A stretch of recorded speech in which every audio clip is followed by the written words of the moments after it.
இந்திய ராணுவம் உலகின் மிகவும் சக்தி வாய்ந்த ராணுவங்களில் ஒன்றாக திகழ்ந்து வருகிறது. இந்திய ராணுவம் நமது நாட்டின் 3 ஆயுத படைகளில் ஒன்றாகும். இந்தியாவை சீண்டும் பாகிஸ்தானுக்கு அதிரடியான பதிலடியையும் இந்தியா கொடுத்து வருகிறது.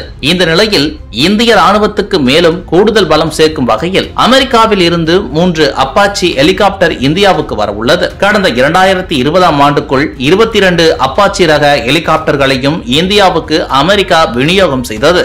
அதன் பின்னர் அமெரிக்க அதிபராக டொனால்ட் ட்ரம்ப் முதல் முறையாக பதவியேற்ற பின்னர் அதே ஆண்டின் பிற்பகுதியில் மேலும் 6 அப்பாச்சி ரக ஹெலிகாப்டர்கள் வாங்க 600 கோடி மதிப்பில் அமெரிக்காவுடன் இந்திய விமானப்படை ஒப்பந்தம் செய்தது. இதற்காக 15 மாதத்திற்கு முன்னதாகவே ராஜஸ்தானின் ஜோத்பூரில் தனது முதல் அப்பாச்சி படைப்பிரிவை அமைத்தது.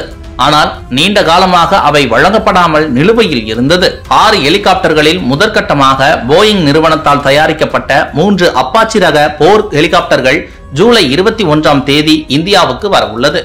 அடுத்த 3 ஹெலிகாப்டர்களும் இந்த ஆண்டு இறுதிக்குள் வழங்கப்படும் என மத்திய பாதுகாப்புத்துறை அமைச்சர் ராஜ்நாத் சிங்குடன் தொலைபேசியில் பேசுகையில் அமெரிக்க பாதுகாப்பு செயலாளர் பீட் எக்ஸெத் உறுதியளித்துள்ளார். 2015ஆம் ஆண்டு செப்டம்பரில் அமெரிக்காவுடனான ரூபாய் 13,952 கோடி ஒப்பந்தத்தின் கீழ் இந்திய விமானப்படையில் 22 அப்பாச்சி ஹெலிகாப்டர்களும் ராணுவத்தில் 6 அப்பாச்சி ஹெலிகாப்டர்களும் பயன்பாட்டில் உள்ளது.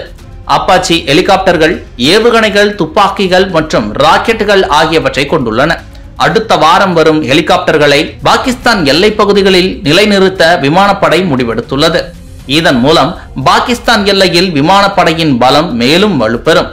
அப்பாச்சி ஹெலிகாப்டர்கள் எந்த காலநிலையிலும் இயங்கக்கூடியது, துல்லியமாக தாக்குதல் நடத்தும் திறன் கொண்டது, பகல் இரவு என எந்த நேரத்திலும் தாக்குதல் நடத்துவதற்கு ஏதுவானது, சிறந்த ரேடார், சென்சார், தகவல் தொடர்பு கருவி, தானியங்கி போன்ற பல்வேறு அம்சங்கள் இந்த அப்பாச்சி ஹெலிகாப்டரில் உள்ளன.